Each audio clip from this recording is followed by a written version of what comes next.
5 subtle signs of emotional abuse most people miss. Are you being manipulated, but you can't see it? Emotional abuse doesn't always start with shouting, threats, or obvious control. Sometimes it starts with jokes, with affection, with love. And by the time you realize something is wrong, your confidence is already shaken. In today's video, we're breaking down 5 subtle signs of emotional abuse that most people miss, the quiet red flags that slowly damage your self-worth. Stay until the end, because I'll also talk about what you can do if you recognize these signs in your own relationship. 1. Joking and backhanded compliments. It often starts small. They make comments like, "Wow, you actually look good today. You're cute for someone who doesn't work out. Relax, I'm just joking." At first, it feels harmless, maybe even playful. But over time, those jokes start targeting your appearance, your intelligence, your ambitions, or your insecurities.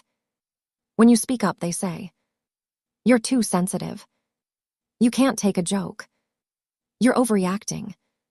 And now the focus shifts from what they said to how you reacted. That's manipulation.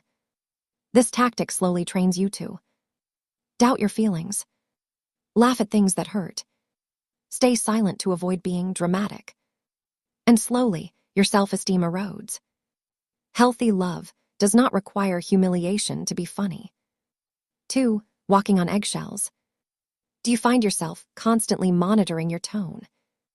Rereading texts before sending them? Thinking, will this upset them?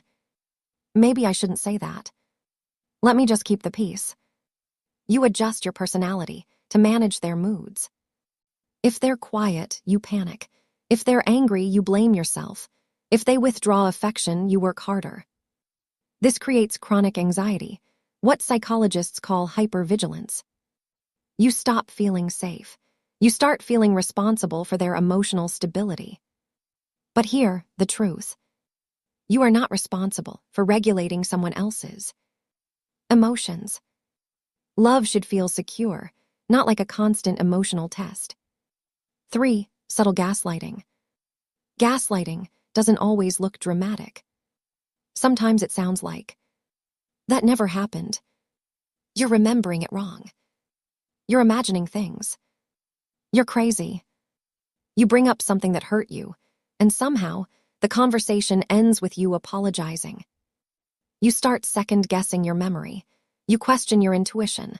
You wonder if maybe you are the problem. Over time, you rely on them to define